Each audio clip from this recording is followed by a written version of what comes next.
Everybody in the media ready? Governor Kasich and I are here today to announce a cost-saving plan that enables Kentucky and Ohio to move forward with improving the Brent Spence Bridge corridor.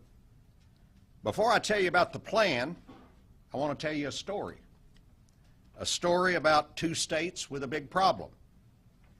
The problem was this: the bridges and interstates connecting the states were congested. In fact, they were so congested that the safety and mobility of motorists were in jeopardy, and the economy of the entire metropolitan region was at risk. Now, the solution to this problem was clear. The region needed to invest in infrastructure to keep traffic flowing and commerce growing.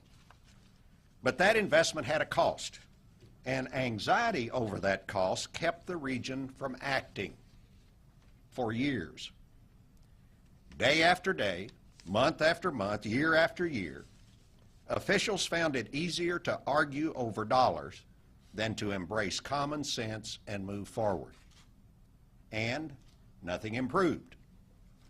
But then two governors came together and worked across party lines and state lines to carve out a pathway to progress.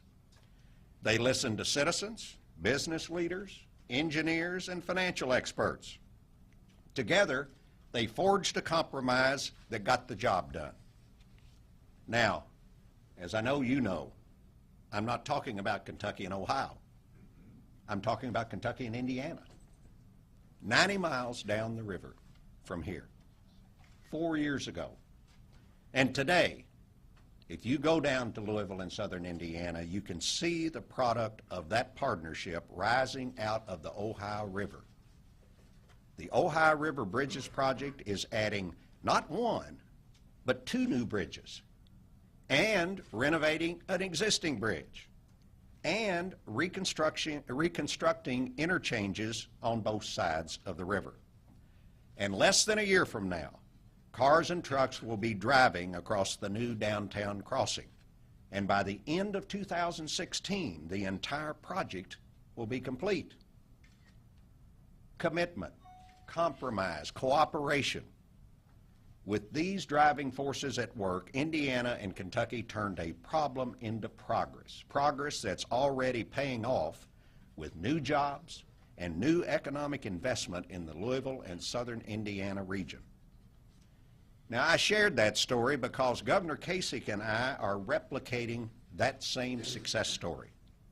We have forged the same can-do commitment to solving the Brent Spence Bridge challenge as Indiana Governor Daniels and I did 90 miles south of here. Over the past few weeks, Governor Kasich and I have talked and our transportation teams have planned. Today, we're announcing the framework of a bi-state, bipartisan commitment to move the Brent Spence Bridge corridor project to construction. Our commitment is based on listening to our citizens and challenging our transportation teams. And folks, it's grounded in reality. We will need both tolls and traditional gas tax dollars to pay for such a major investment in our future. Now, don't misunderstand me. If our federal partners, you know, there's a lot of talk right now that our federal partners might be able to come up with the money to build these bridges. And both Governor Kasich and I are here to tell you that if that happens, if they come with some significant dollars, we will be thrilled. And I will start putting a nickel under my pillow waiting for the tooth fairy next morning, so you all know. But we will gladly accept the money, and we will add it to the revenue structure. But based on the reality that you just heard about, and that we see staring us in the face, we've been given every indication that we shouldn't expect that to happen.